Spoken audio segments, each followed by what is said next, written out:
आपको याद होगा आज से कुछ साल पहले मैगी को पूरे इंडिया के अंदर बैन कर दिया गया था और इस कंपनी को मजबूरन 27,000 टन यानी लगभग 40 करोड़ पैकेट डिस्ट्रॉय करने पड़े थे, क्योंकि इसमें कुछ ऐसे एलिमेंट्स पाए गए थे जिसकी वजह से लोगों को जानलेवा बीमारियां हो सकती थी।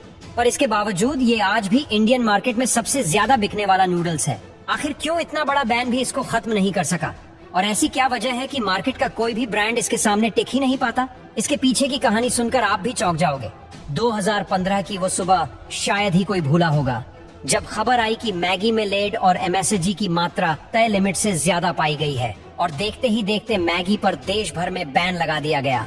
एक ऐसा स्नैक जो हर घर का हिस्सा बन चुका था, वो अचानक से गायब हो गया। लोग हैरान थे। छोटे दुकानदारों से लेकर बड़ी सुपरमार्केट तक सबके सेफ्स खाली हो चुके थे। इस बैन का असर इतना गहरा था कि नेस्ले को मजबूरन 320 करोड़ रुपए का मैगी मार्केट से वापस मंगवाना पड़ा, और मैगी का मार्केट शेयर जो कभी 75% हुआ करता था, एक झटके में 0 पर आ गया। वो नूडल्स जिसने देश के हर कोने में अपनी पहचान बनाई थी, अब सवालों के घेरे में आ चुकी थी। लेकिन हैरानी की बात ये है कि इतने बड़े बैन के बावजूद मैगी आज फिर से नंबर 1 पोजीशन पर आ चुका है। सवाल ये उठता है कि मैगी ने आखिर ये सब किया कैसे? जिस मैगी को हम लोग आजकल का ब्रांड समझते हैं, असल में उसकी कहानी आज से करीब 140 साल पहले ही शुरू हो चुकी थी। दरअसल स्विट्जरलैंड के एक छोटे से शहर में जूलियस मैगी अपनी वर्कशॉप की खिड़की से बाहर देख रहे थे। उनके दिमाग में बस एक ही सवाल था कि क्या कोई ऐसी खाने की चीज बन सकती है जो भूख भी मिटाए, जल्दी बने और न्यूट्रिशन से भी भरी हो, क्योंकि उस दौर में यूरोप का इंडस्ट्रियल रिवॉल्यूशन अपने चरम पर था और लोग फैक्ट्री में लंबे समय तक काम करते थे। ऐसे में वहाँ काम करने वाली औरतों को घर पर खाना बनाने का वक्त नहीं मिल पाता था, और यही से मैगी की कहानी शुरू होती है। जूलियस ने अपने परिवार की छोटी सी मिल को बदलकर मैगी नाम का एक ऐसा ब्रांड खड़ा किया जो लोगों के बीच पॉपुलर होने लगा। लेकिन दुर्भाग्य से 1912 में जूलियस का डेथ हो गया, और उनकी मौत के बाद ये कंपनी एक लीडरशिप क्राइसिस में फंस गई।